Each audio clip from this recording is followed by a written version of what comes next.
Yo les voy a pedir a los tres ponentes anteriores que se incorporen a la mesa, por favor.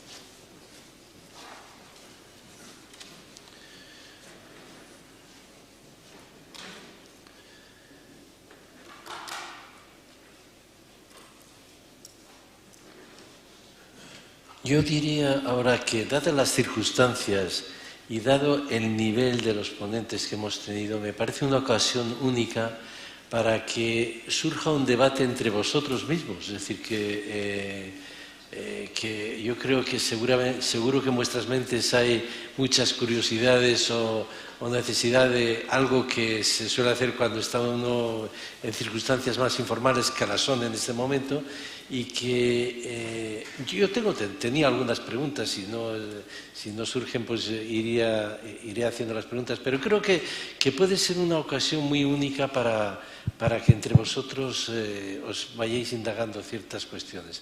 Así que ánimo y a ver quién empieza el primero. Como he anunciado, tenía una pregunta para Agromillora y me ha chocado porque, claro, vamos a la producción, a la superintensivo, pero una pregunta es, ¿años de vida de este tipo de olivos, este tipo de plantas? Pues la plantación más vieja tendrá ahora mismo 23 años, es del 94, 24 verdes, no se ha arrancado. Indudablemente, yo siempre lo digo, si vamos a ver la plantación de la Bohella de Tarragona y alguien entra solo, seguramente no pensará jamás de los jamases en poner un olivar superintensivo, porque 25 años le hemos dado la vuelta y hemos cambiado todo. Pero seguramente ese olivar de hace 24 años es el que nos ha llevado a donde estamos, y ese es el olivar que nos ha hecho aprender de todo, de orientaciones, de marcos, absolutamente de todo. Hemos cambiado todo, hemos limitado la poda, sabemos manejar mejor el olivar, tenemos mejores variedades de lo que teníamos. Entonces yo creo, pero eso quizás lanzo yo la pregunta, cuando me invitan a dar una charla de estas al sector productivo de frutales, nadie me hace esta pregunta. Porque seguramente todos piensan que al cabo de 12 años un frutal debe estar amortizado, se arranca y se pone otro, ¿no? El olivar seguramente no durará 100 años y no veremos esos olivos milenarios en superintensivo. Pero mi pregunta hacia vosotros, ¿no? ¿Creéis que desde el punto de vista de consumo las variedades van a sufrir una rotación a lo largo de los años? El mercado empieza a estar maduro para saber distinguir de variedades y puede llegar el punto que no sea el superintensivo el que sea el limitante, sino que sea la variedad que haga que el olivicultor la tenga que cambiar.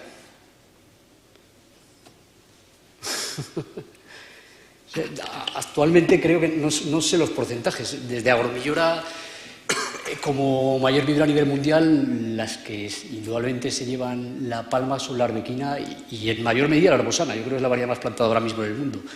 Eso implica una serie de aceites de unas características, ¿no? Pero no lo sé si el consumidor con el tiempo realmente llegará a un grado semejante al del vino. Bueno, con el consumidor nos daríamos por satisfecho que supiera distinguir entre las diferentes categorías de aceite de oliva. Segundo, ya se sabe distinguir entre un aceite de oliva virgen extra, un aceite de oliva virgen, un aceite de oliva, un aceite de orujo de oliva, ya estaríamos muy satisfechos.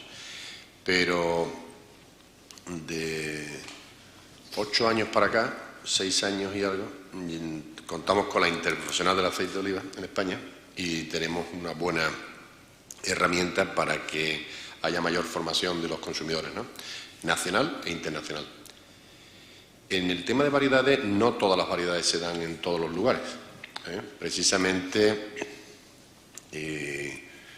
hay lugares donde determinadas variedades no tienen una respuesta igual, ¿eh? Y por eso aquello de la variedad autóctona, ¿no? Que es la que mejor se da en cada una de las regiones, por sus circunstancias, por temperatura, por clima, de pluviometría, etcétera, etcétera, etcétera. Bueno,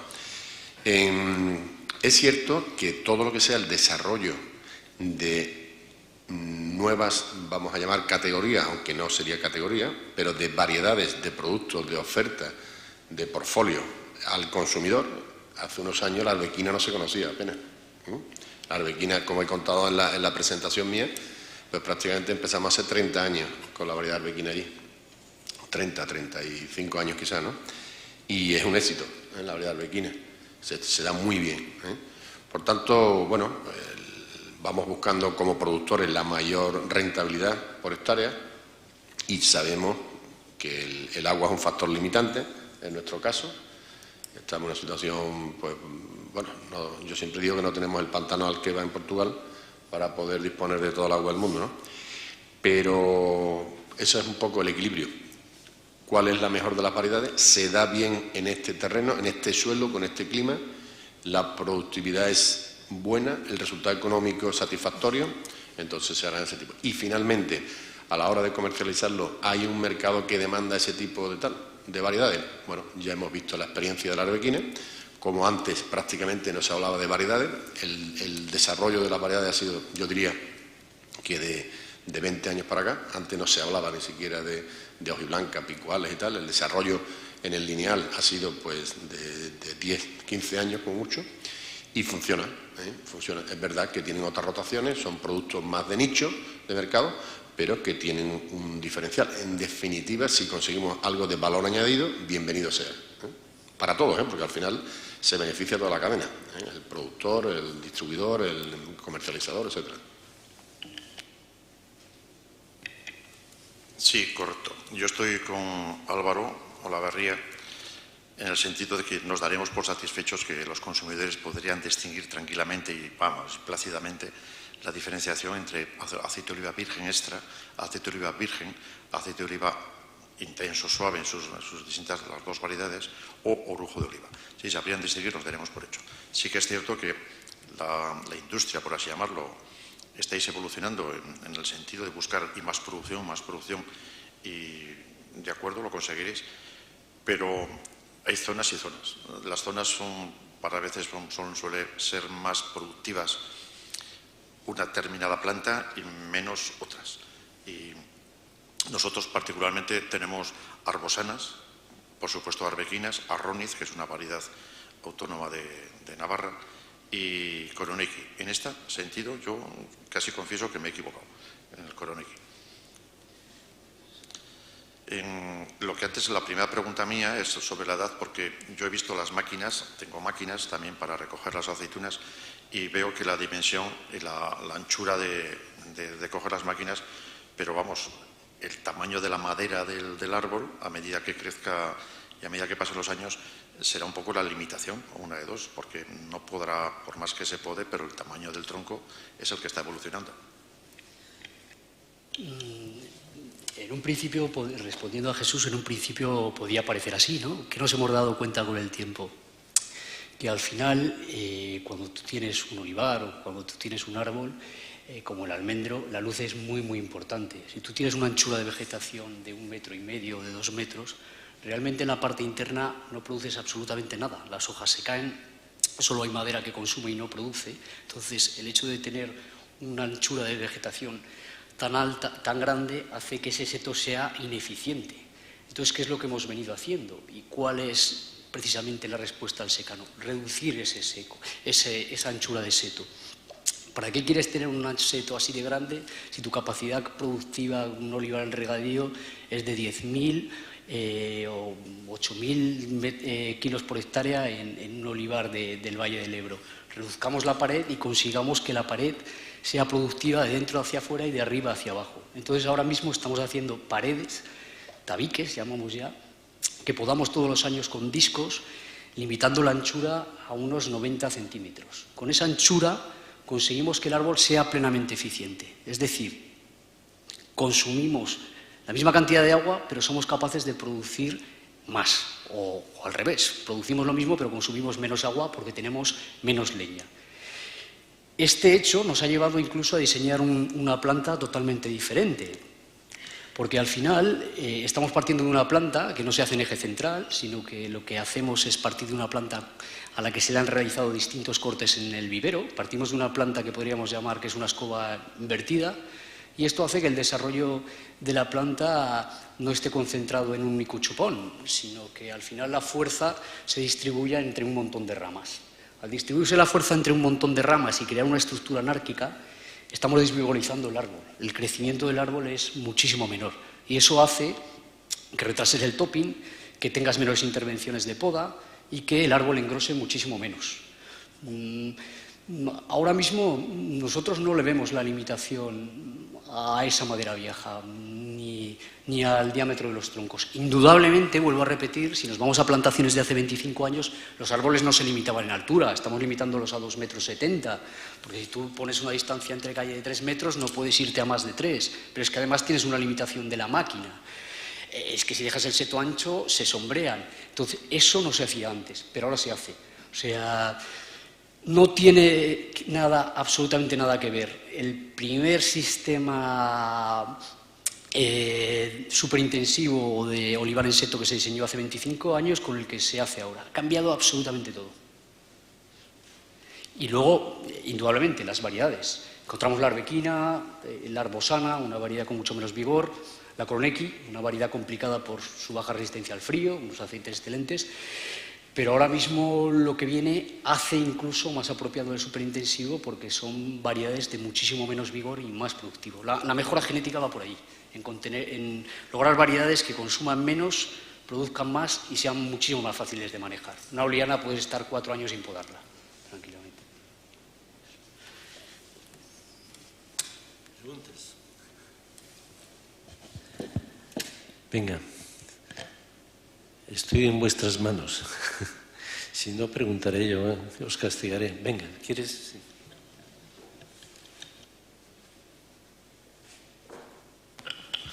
Bueno, cambiando un poco de tema, antes me han preguntado, cuando terminaba mi presentación, me preguntaron si realmente los tratamientos con drones se encuentran actualmente prohibidos, y la respuesta es no. O sea, no se encuentran prohibidos, sino se encuentran regulados.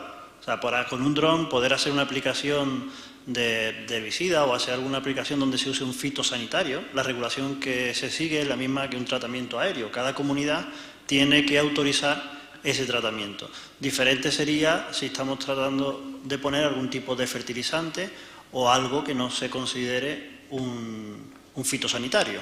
Entonces sí, no hay que pedir ningún tipo de autorización. Comento esto porque, bueno, como me han hecho la pregunta, por si no había quedado suficientemente claro, o sea, no es que están prohibidos, sino regulados por cada comunidad autónoma.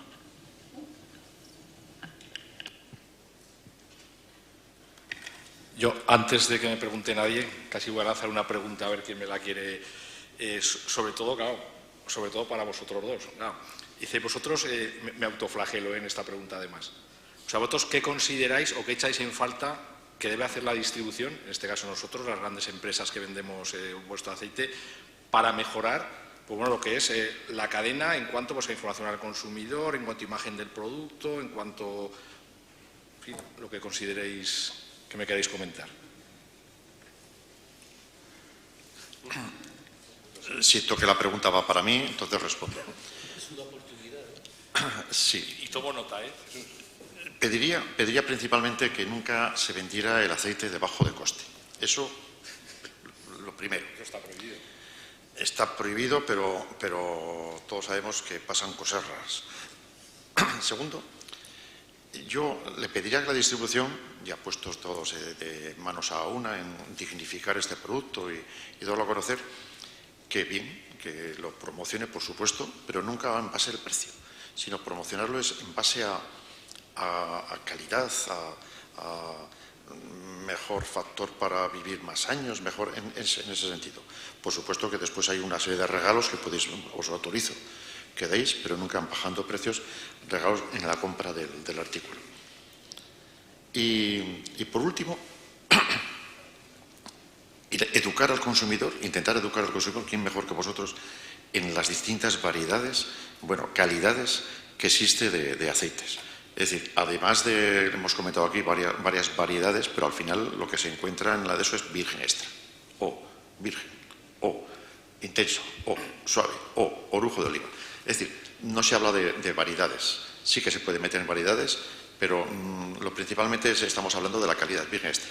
pues tenéis que ser vosotros, principalmente vosotros, quien dediquéis, y la Administración, por supuesto, una educación al consumidor. Recuerdo hace años, cuando el tema del vino, entonces se llegó a un acuerdo que hubo, y según la cantidad de años que era de barrica, es decir, pues crianza. Bueno, primero del año, después crianza, reserva y gran reserva. Incluso había ponencias que querían hacer media reserva. Disculpa. Lo de media reserva implicaba de que acortar la edad de tenerla en la barrica, es decir, o de la botella, porque había una serie de cifras que el abanico era muy amplio. Pues no, se pusieron fuertes y dijeron no, esto y aquello. Y punto. Y todo ya gira alrededor. La cultura del vino nos pasa a la cultura del aceite, por así llamarla, nos está pasando ya pues mucha distancia, nos va aventajando. Nosotros intentamos seguir, pero tenéis que ser vosotros quien pongáis en tela de juicio y además a disposición del público esa, no sé, esa, vamos a llamarle, esa conocimiento, esa cultura del aceite. Sí, bueno, en primer lugar, el desarrollo que han tenido los planogramas de los lineales de los aceites de oliva ha sido muy positivo en los últimos años. Afortunadamente hay un gran surtido, yo creo que eso es bueno, ¿no? El consumidor quiere ver novedades, quiere ver productos amplios en el surtido, en la medida en que pueda probar diferentes categorías de aceite de oliva y pueda ver orígenes, en el caso de los aceites de oliva virgen extra, denominaciones de origen, cultivo ecológico, producción integrada, que ya he dicho antes que no hay diferencia, no se percibe la diferencia por el consumidor porque no se ha sabido por parte de la Administración Pública informar sobre los conceptos que engloba la producción integrada. Todo eso se ha hecho bien. Yo pienso que en general, y precisamente al campo, podemos observar cómo pueden ser los lineales con mayor surtido de aceites de oliva, con diferencia.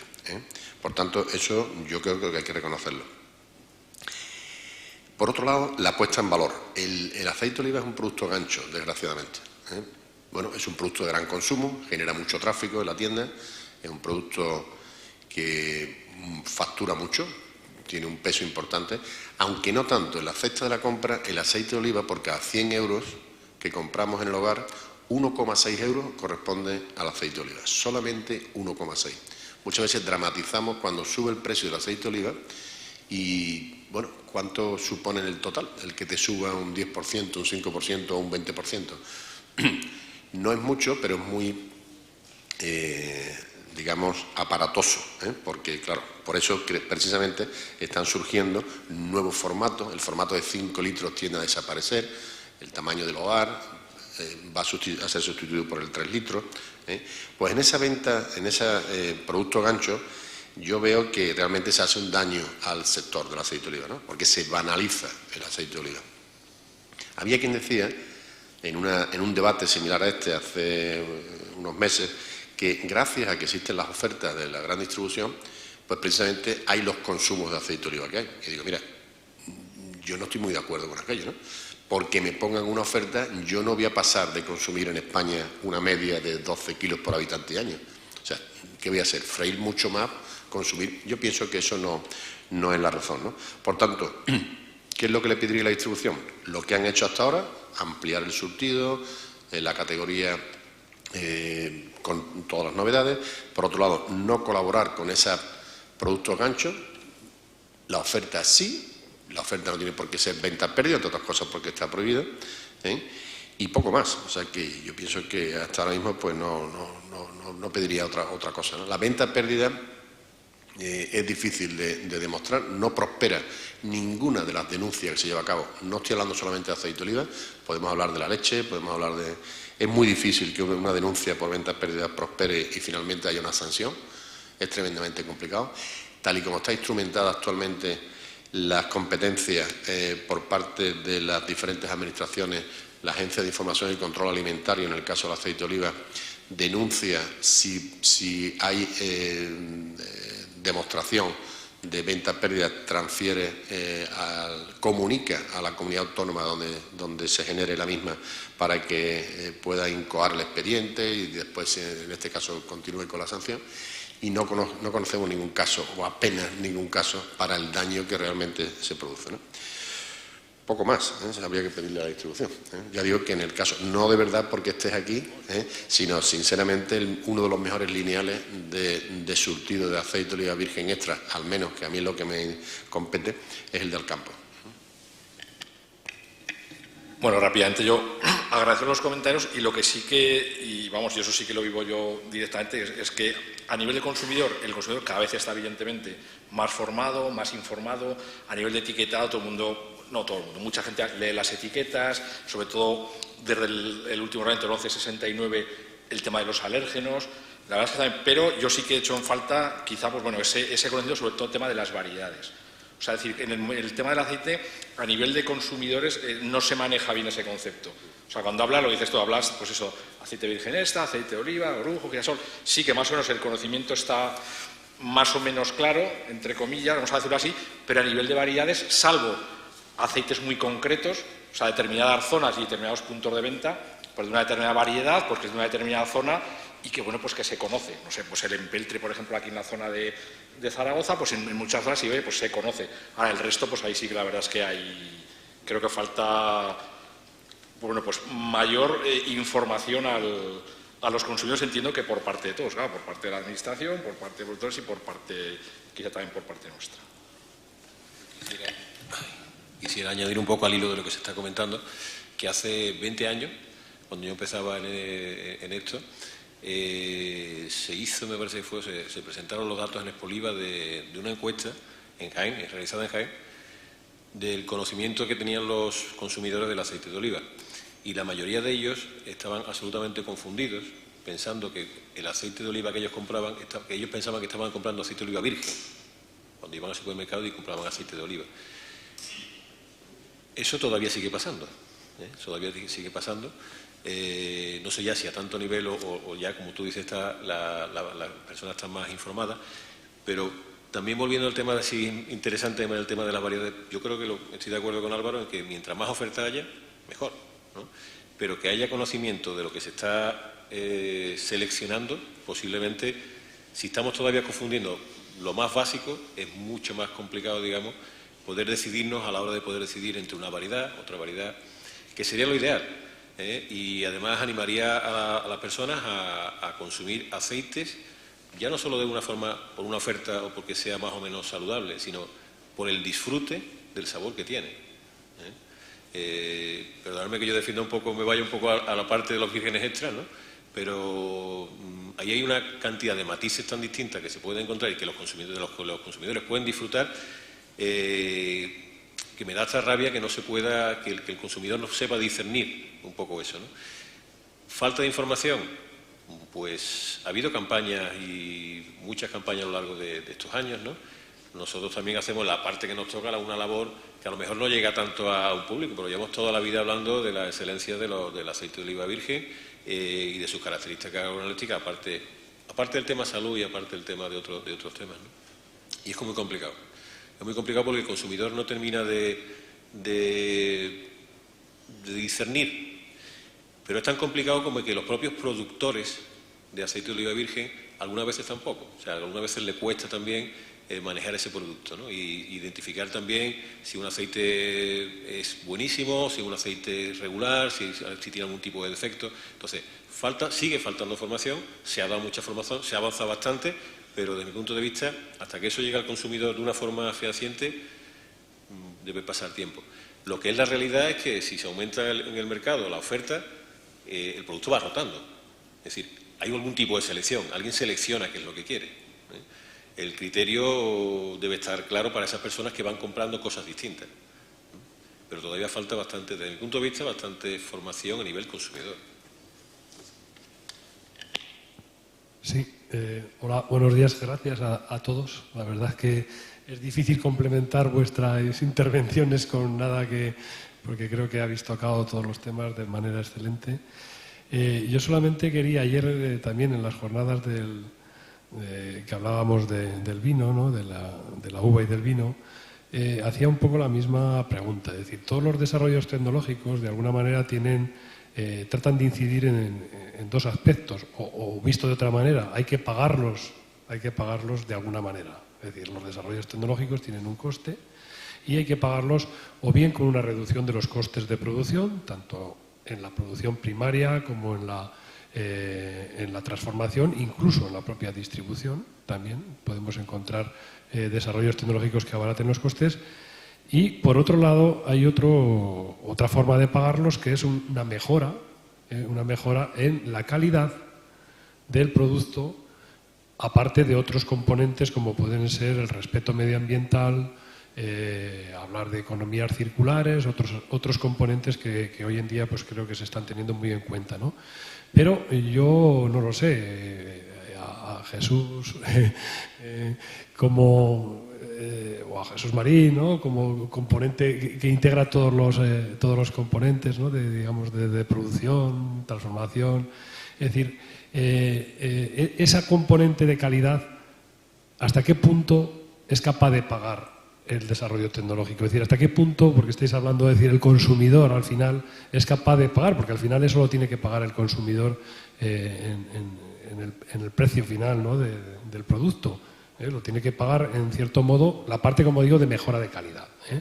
La otra parte la obtenemos por una reducción de los costes de producción y, por lo tanto, un incremento en el beneficio, ¿no? de cada uno de los procesos productivos. Entonces, Jesús mismo, o bueno, cualquiera de vosotros, ¿no? Es decir, creo que podéis contestar cualquiera. Gracias. Nosotros, como bien has dicho, estamos en todas las fases de la cadena. Pero principalmente hay que reconocer que somos envasadores. Es decir, Navarra produce lo que produce, lo he dicho antes, pero vamos, estamos haciendo un 10% del total nacional. Es decir, medio Baena sube a Tudela, y, en fin, de Andalucía principalmente y de otras zonas.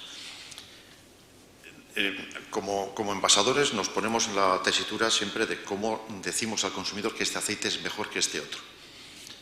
Pues desarrollo, incluso encareciendo también, hay que reconocerlo también el tema, pero presentando en la presentación, empleamos envases de vidrio en vez del plástico de 26 gramos una botella de litro. O el hat PET, es decir, una botella de plástico, pero en vez de 26 gramos, de 60 gramos. Que parece que es vidrio, pero sin serlo. Lo ponemos en el mercado y, a ver, entonces sí, hay mucho consumidor que recibe el mensaje y dice, este aceite debe ser diferente, mejor. Y lo prueba. Y palabra que prueba, repite, y yo creo que se vuelve ya adepto y ya no vuelve a... Por supuesto que siempre picará, siempre tendrá la oferta de turno, pero se acordará de aquel y siempre vuelve. Es decir, en la presentación por nuestra parte de aceites en envases de más calidad, encareciendo, y lo reconozco, porque eso no puede ser nunca más barato, sino todo lo contrario, pero es un mensaje subliminal que mandamos al consumidor diciendo, este aceite, si te lo puedes permitir, es mejor que este otro. Y por nuestra parte, bueno, hay muchos más factores, pero sobre todo después bajar para ayudarle a la cesta de la compra, pues en vez de 1 litro, 3/4 de litro, o en vez de 1 litro, medio litro, ¿no? Cosas así. Pero bueno, darle la oportunidad de que pueda probar esas especies de divinidades del paladar, pues porque España los tiene muchísimas variedades buenísimas. Somos la envidia, bueno, somos la mitad del total del mundo, es decir, que eso nunca hay que obviarlo ni mirar para otro lado. Entonces, pues ayudamos en ese sentido al consumidor. Bien. Este fin de semana pasado se desarrolló aquí en Zaragoza el primer Congreso Europeo sobre la trufa. España es el mayor productor de trufa negra de invierno del mundo, con 8.500 hectáreas en producción. Aragón es, con 8.500 hectáreas, el mayor productor de trufa negra del mundo. El desconocimiento que hay de la trufa es absoluto. No sabe nadie nada de la trufa. No sé de quién es la culpa. Supongo que también del consumidor, que no se quiere enterar mucho, pero desde luego de los truficultores también. Pero es que del aceite, siendo el primer país productor del mundo, es que no tenemos ni idea. O sea, yo, en fin, agradezco mucho, ¿verdad?, que seáis... Es que ni idea. O sea, el consumidor no tiene ni idea. Yo estoy mucho con el consumidor. Estoy en los medios, estoy con ellos. La gente se piensa, como se ha dicho, que el aceite de oliva es el mejor y que el virgen extra no sabe lo que es. El desconocimiento es muy grande. Por parte de los cocineros todavía es mayor el desconocimiento. De manera que se sigue escuchando, y vosotros lo veis, los cocineros siguen diciendo que utilizan 0,4. O sea, es que yo de verdad os animo a que desde la producción, no desde la venta, también, bueno, pero yo creo que es labor de la producción el que a esos colectivos y a esas correas de transmisión tan importantes como pueden ser los cocineros, que hombre, que de vez en cuando que los reunéis para decir alguna cosa, pero en cualquier caso no pasa nada, porque del pan ni idea, del café ni idea, de los vinos un poquito porque somos muy pesados los del vino, pero poco. De manera que ánimo, que queda camino por recorrer todo el del mundo, pero os animo sobre todo a los productores a que hagáis esa labor de concienciación y de enseñanza, ¿no? Una cosa, en la medida en que aportemos al consumidor, en el caso del aceite de oliva, el glamour que tiene el vino, el consumidor sabrá más sobre el aceite de oliva, porque se interesará más. La interprofesional del aceite de oliva, que es que no recuerdo si son 6 u 8 años los que ya lleva funcionando en España, a través de una extensión de normas, que es de obligado cumplimiento, estamos poniendo el sector, la producción y el comercio, estamos poniendo 6 euros por tonelada. Esos son 8 millones de euros de media al año, lo que recauda la interprofesional del aceite de oliva español. Se suma a ayudas comunitarias o ayudas nacionales, tiene un efecto multiplicador y, por tanto, se está haciendo una labor importante. Y cuando se plantean los programas de comunicación de la interprofesional, se decía, bueno, todo para afuera, para terceros países, para Estados Unidos, para Europa, y decíamos, no, y aquí en casa, que es que aquí en casa hay mucho que hacer, muchísimo que hacer, ¿no? Efectivamente hay un desconocimiento enorme en el tema de la aceite de oliva. O sea, hay que hacer todo, hay que hacerlo. La campaña que hay ahora está graciosa, no está mal. Pero la de perdona. Sí, pero no van por ahí los tiros, sí. Pasa que tiene que ser agresiva y la publicidad tiene que ser así, tiene que llamar la atención, pero si tú dices, yo creo que yo estoy de acuerdo, que tiene que haber ese punto de glamour o ese punto de no sé qué, hombre, yo creo que deberían de ir por otro lado, por la salud, sobre todo. Yo he sido uno de los que he sido muy insistente en que la campaña esta viene a recordar la obligación de un decreto en el cual es obligatorio en España, en el canal Horeca, al consumidor ofrecer una botella de aceite de oliva, cualquiera de las categorías, oliva, oliva virgen extra, si es en la sala de comedor o en la cafetería, etiquetada y con tapón irrellenable.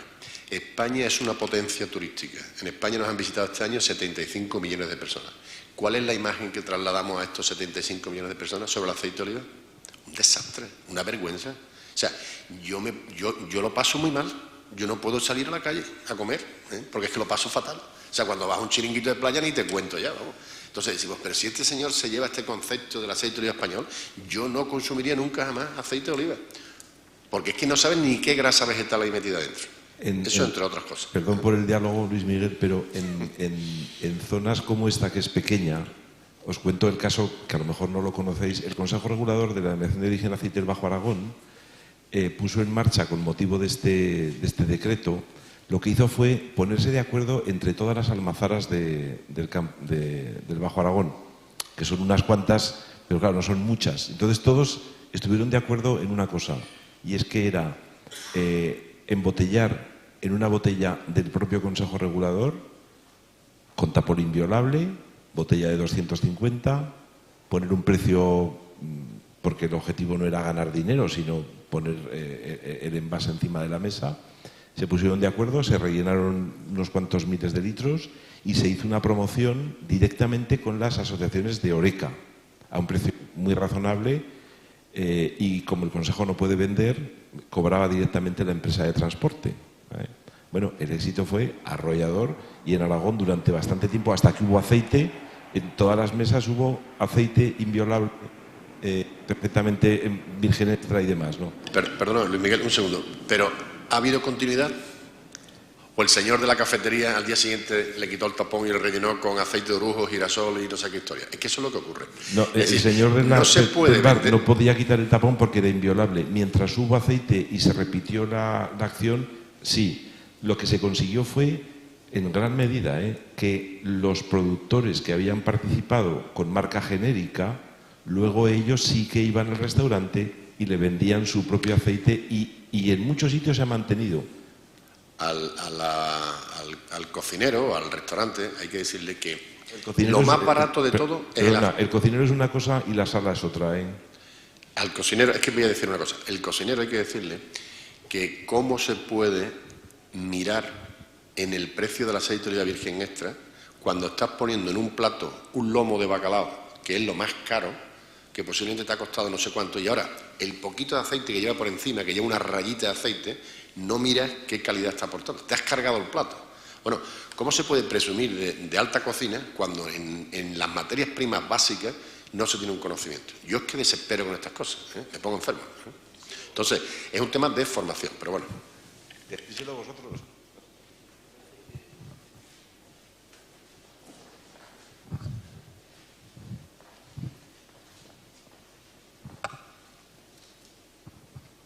Pues, a ver, yo he seguido todas las intervenciones con bastante atención y, bueno, pues felicitar porque se ha tratado el tema, es un tema amplio, pero se ha tratado pues con un mínimo de rigor.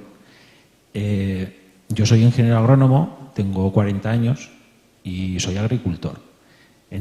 Tengo en producción un olivar en espaldera obteniendo pues 1.200 litros de aceite, 1.300 de una forma continua. Tiene 10 años el olivar.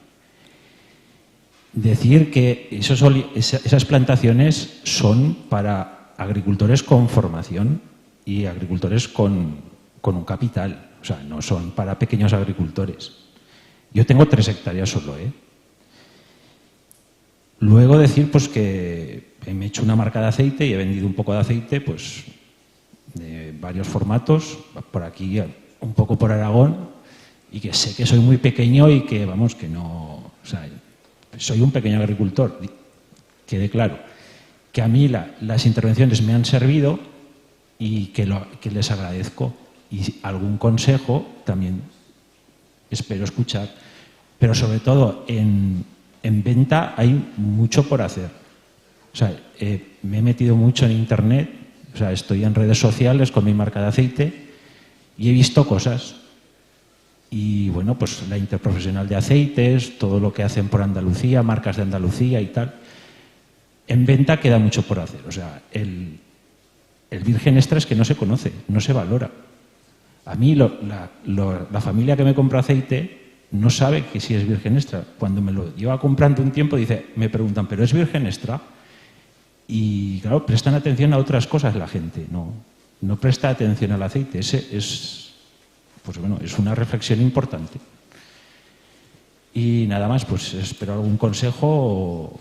Desde luego, aquí el sector en Aragón pues es muy pequeño. Pero hay bastantes almazaras. Igual hay 80 almazaras en Aragón. Y aporta mucho a la economía familiar de los pueblos, pero claro, no es un sector dinámico ni que cabalgue hacia adelante, o sea, no es un sector que crezca. No sé, si hay algún comentario más queréis hacerme, pues yo lo recibiré o lo escucharé. Gracias. Bueno, por alusiones un poco que decías que era un sistema para grandes empresarios o por grandes inversiones, ¿no? No lo sé, tendría que mirarlo, pero tendría que ver el tamaño medio de los clientes que tenemos actualmente en Agromiera en tema de olivar. Seguramente cuando empezamos el cliente más pequeño no tenía menos de 300 hectáreas, porque eran empresarios ajenos al sector que se arriesgaban, que veían que había mucho riesgo técnico, pero económico ninguno. Y te digo que no había riesgo económico porque al final el superintensivo no deja de ser lo mismo que el olivar que tenías antes. Estás construyendo una fábrica, pero antes metías 400 obreros y ahora metes 1.600 o 2.000. Con lo cual, la fábrica se termina antes y empieza a trabajar muchísimo antes. Antes, además, tenías que meter 1.600 obreros, que es verdad, pues tenían un salario quizás elevado. La inversión inicial era muchísimo más alta de lo que es ahora. Ahora un olivar superintensivo, ayer hablaba con varias empresas de servicio que nos comercializan las plantas, se puede hacer por 5.000, 6.000 euros. Hemos bajado 6.000 euros prácticamente con respecto a la inversión que se hacía hace 10, 12 años. Porque te vuelvo a repetir, hemos quitado alambres, hemos quitado postes, hemos quitado emparrado, no atamos, no nos bajamos del tractor para nada, no hay tijeras, no hay ligadoras ni atadoras, no hay absolutamente nada, ¿no? Pero es que además hemos bajado los costes de manejo, porque todo se hace de manera mecánica. Nadie baja a podar con las tijeras. Y además, como os decía, hemos alcanzado una geometría del seto que nos permite gastar menos agua y gastar menos abono porque somos más eficientes. Pero es que además gastas menos y la inversión es más barata porque las variedades que utilizas producen más. O sea, la limitación que tenía el olivar superintensivo era esa, inversión inicial y variedades limitadas. Eso ha cambiado. La inversión inicial ha bajado muchísimo, pero es que las variedades, ahora mismo puede haber en el mercado un abanico de arbequina, arbosana, chiquitita, coronequi, oliana, pero en los próximos años la misma agromillora tiene 7 u 8 variedades en la parrilla de salida. La Universidad de Córdoba, el equipo de Diego Barranco, de Luis Rayo, tienen otras tantas. El abanico varietal va a crecer enormemente, pero es que además está trabajando la Universidad de Bari, están trabajando en Estados Unidos, para buscar siempre variedades mucho, mucho más eficientes, ¿no? Con lo cual, te doy la razón que la inversión inicial es más alta, ni mucho menos la que era hace unos años, pero también te digo que la rentabilidad económica es infinitamente mayor. Y esto quizás viene al hilo de una reflexión que a mí me gustaría hacer, ¿no? Yo creo que con todo lo que hablamos del aceite, y que me corrijan mis compañeros, nunca habíamos estado tan bien. O sea, seguramente hablar de aceite virgen extra hace 30 años tenía a lo mejor muy poco sentido, porque quizás era un problema. Porque, claro, deberíamos hablar. O sea, hay 10 millones de hectáreas en el mundo. Para hacer aceite virgen extra, ¿cuánto tiempo tenemos para recogerlo? ¿De qué medios disponíamos hace 30 años? Toda Andalucía, quizás necesitamos medio China para recogerlo a bareo y a mano. ¿Me interesaba hablar de aceite virgen extra o de abogado del diablo? Ahora tenemos otros métodos, nos permiten ir más rápido, la mecanización, el olivar superintensivo, los vibradores, te permiten evolucionar en ese sentido.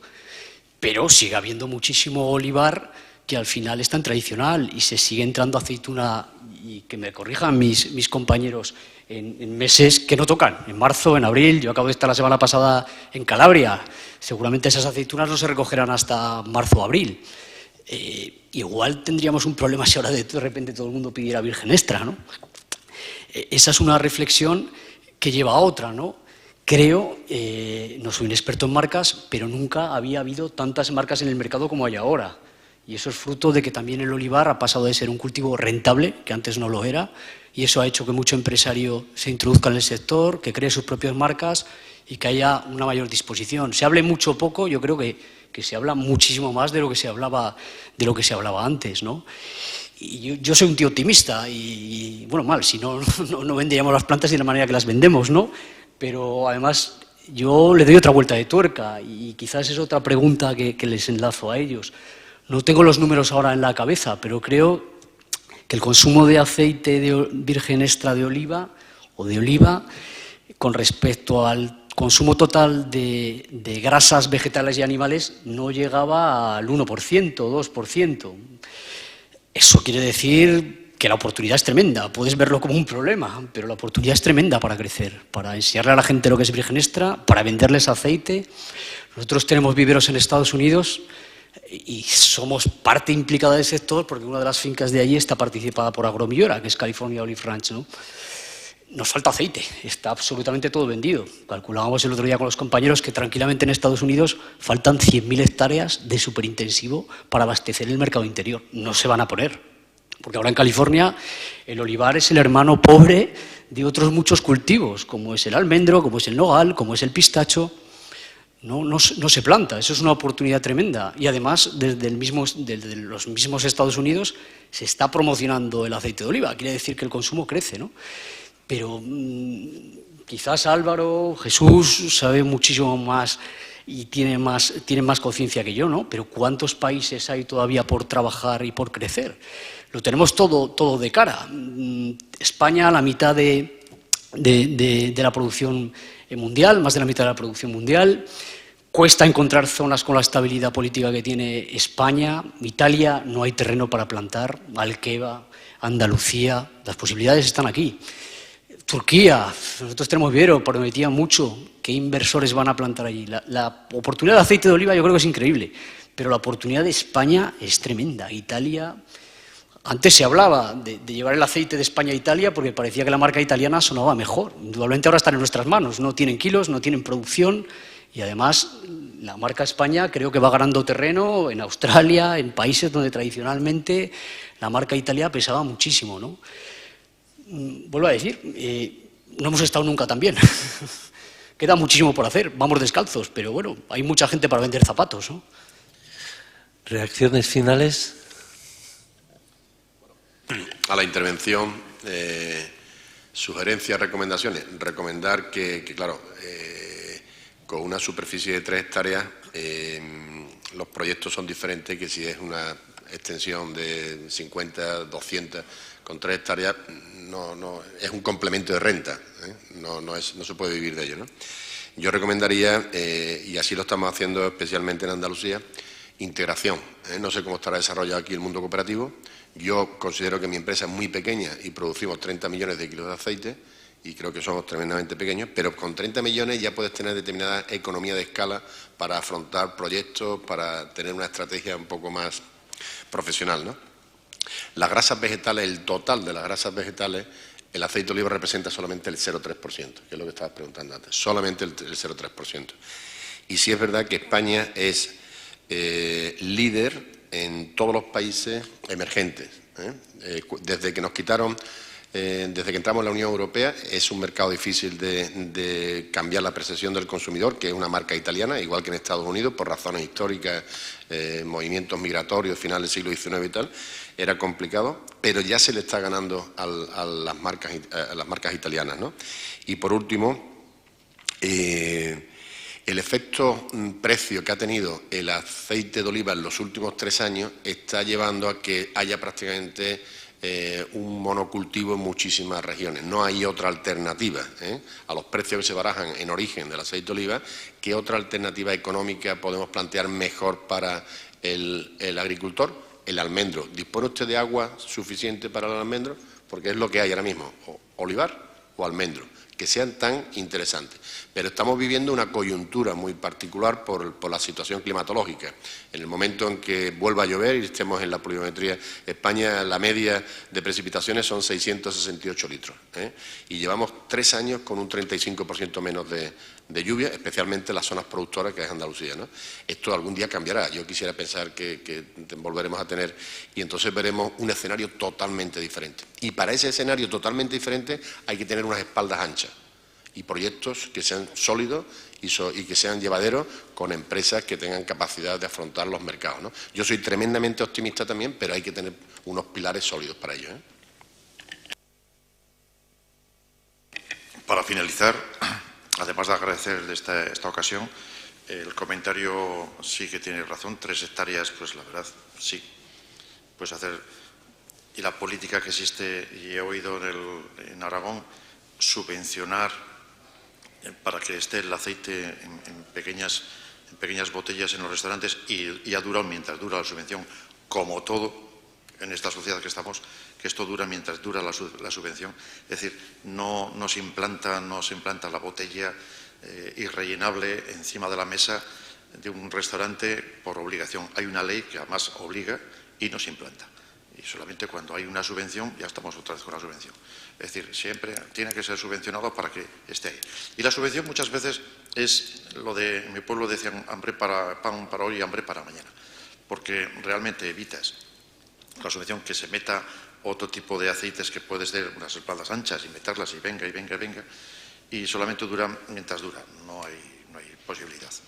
Y España sí, tenemos una oportunidad también histórica, además de que somos líderes, 75 millones de visitantes, Dios mío, que 75 millones de embajadores podíamos haber tenido en el resto del mundo porque han visto o habían probado un aceite de calidad encima de la mesa mientras comían. Y yo he ido, bueno, la semana pasada en un restaurante que cogía la botella del del vinagre y del aceite y moverla, y la que menos, ese era el aceite, la que más era el vinagre, es decir, para saber cuál me echaba. Hay derecho. En fin, era un poco de concienciación en el sentido este. Y con ello he acabado. Bueno, nos estamos acercando ya a la hora de la clausura. Yo sabía que vuestro nivel de experiencia podía dar mucho de sí. Efectivamente, hemos estado casi hora y media, es decir, intercambiando opiniones y conocimiento, lo cual es muy enriquecedor. Yo creo que también ya las que siguen o los que quieren tener acceso al conocimiento no lo hacen de una manera presencial, sino que usan de las redes. Vamos a tratar desde el colegio el cuartear, por así decir, todas las intervenciones, individualizarlas y ponerlas en YouTube, porque así es como actúan ya la gente, ¿no? De tal manera que tanto las intervenciones como el debate pues puedan estar ahí presentes y que haya una huella de vuestro conocimiento y accesibilidad a los que quieran informarse, ¿no? Solo me queda daros las gracias por vuestra presencia aquí en esta jornada. Ha sido muy interesante y en fin, hasta siempre, ¿no? Gracias.